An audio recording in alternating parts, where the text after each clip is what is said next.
The Vreth unit arrived at Depot Kalen 9 on a Tuesday, which tells you something about how the Joint Staging Command thought about Tuesdays. I was already there. Had been for 6 weeks cycling K9 teams through the equipment certification lines, harness fittings, bioscan calibrations, the new atmospheric filter masks that fogged up on the inside if you breathed through your mouth. Standard work. The kind of work you give a retired sergeant major who still knows where everything is, but can no longer be trusted to keep his opinions about flag to himself. Cass was with me as he always was, 11 years old, 72 pounds, Belgian Malinois, sable coat gone gray, at the muzzle and along the spine, one ear that had healed at a slight angle after the incident on Reach 7 that I did not file a full report about. He wore his old working harness because the depot's atmospheric processors ran warm and the harness held his temperature pack. He walked at my left knee. He had walked at my left knee for 9 years.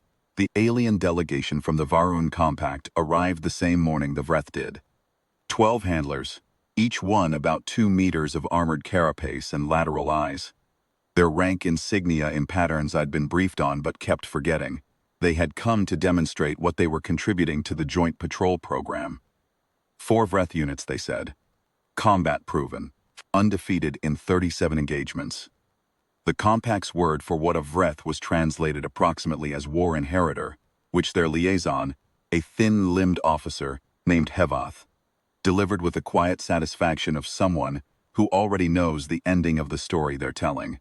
I had read the file on Vreth units, big, fast for their mass, pack-trained, which in Compact doctrine meant bonded to a single handler to the exclusion of all other authority. The largest on record had massed just over 6 tons. They had a pressure-sensitive organ along the jawline that detected biological stress, signatures at ranges up to 40 meters.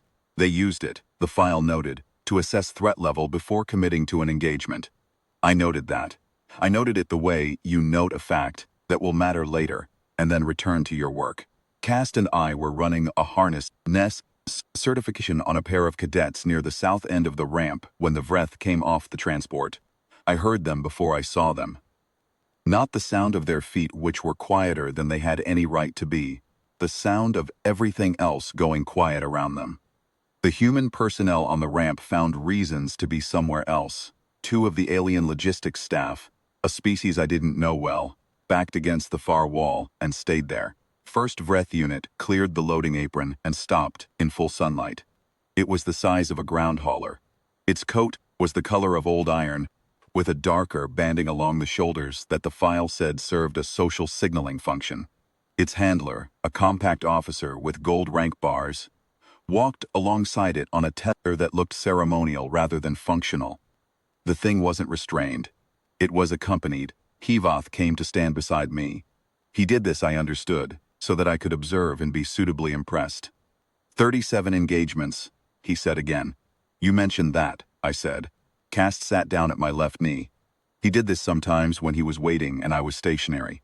He was not looking at the Vreth. He was watching a cargo skiff move along the upper gantry with the mild professional interest of an animal that has spent its working life assessing things. The second Vreth came off the ramp, then the third. The fourth stopped at the top of the ramp.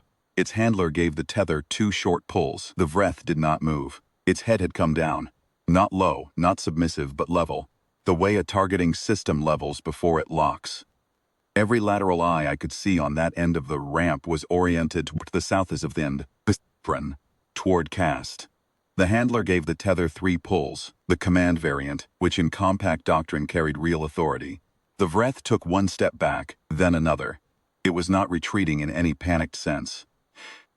It was the deliberate repositioning of something that has just finished a calculation and does not like the answer. First 3 Vreth had also stopped moving. Hevath said something in Compact dialect that my implant rendered as approximately, assess, clarify, what is the variable? I looked down at Cast. Cast yawned. It was a full yawn, the kind that showed all his teeth down to the back molars. That folded his ears flat and scrunched his eyes shut for a moment. He closed his mouth, licked his nose, and went back to watching the cargo skiff. That, I said to Hevath, is Cast. He's a retired military walking dog, Belgian Malinois. He was certified for tracking, apprehension, and explosive detection. He served on 6 deployments across 4 systems. He holds the service record for confirmed finds in a single tour, which I understand still stands. I paused. He is 11 years old and has some arthritis in his left hip, which is why he's sitting. Hivath was quiet for a moment. Then, your animal, it is not large. No, it does not carry weapons. No, then why? He stopped. His lateral eyes moved from Cast to the breath at the top of the ramp, which had now backed up far enough that its handler was having trouble maintaining the tether angle. Why do they read it as? I don't know the compact word for it, I said. We call it threat ceiling. The breath stress organ is measuring Cast and getting a number back that doesn't match his size or his posture. It's measuring what he's done and what he's capable of, not what he looks like. I clipped Cast's harness lead to my left hand, the habit of 10 years. Instinct is usually right about that sort of thing. Hivath did not respond immediately. The fourth breath had retreated fully back onto the loading apron. Its handler was issuing commands I could hear but not interpret. 3 had bunched together near the far end of the ramp in a way that the file had not described and that did not look like any formation being briefed on. Your animal has fought, Hivath said at last. It was not quite a question. Yes. Against what? I thought about Reach 7. About the 6 hours in the processing station, and what Cast had come back from and what he had not. About the after-action review where I had been asked by a general officer whether I wished to submit Cast for a valor commendation, and what I had said in response, which was that Cast didn't know what a commendation was, and that the question seemed to miss the point. Against whatever needed fighting, I said. That was the end of the conversation. Hivath spent the next 2 hours with his delegation in a closed briefing room. The joint certification program continued on schedule. I finished the harness runs with the cadet pairs, logged the results, and walked Cast down to the kennel block at the far end of the depot, where his crate was set up with his temperature pad and his water bowl, and the old patrol jacket I used as a liner. Because he slept better with the smell of it, he went in without being told, turned twice, lay down with his chin on his paws. I latched the crate, not because he needed it latched, because the protocol required it. And I had spent 30 years following protocol, because the alternative was entropy. The Vreth units did not eat that evening. The depot veterinary staff noted it in their log as a stress response to new environment. It was the most defensible explanation, and also not quite accurate. By the second morning, 2 of the 4 had resumed normal intake. Fourth one, the one that had backed up the ramp, took until day 3. Nobody filed a report about it. Nobody asked me to explain. Hivath's delegation completed their certification review and departed on schedule.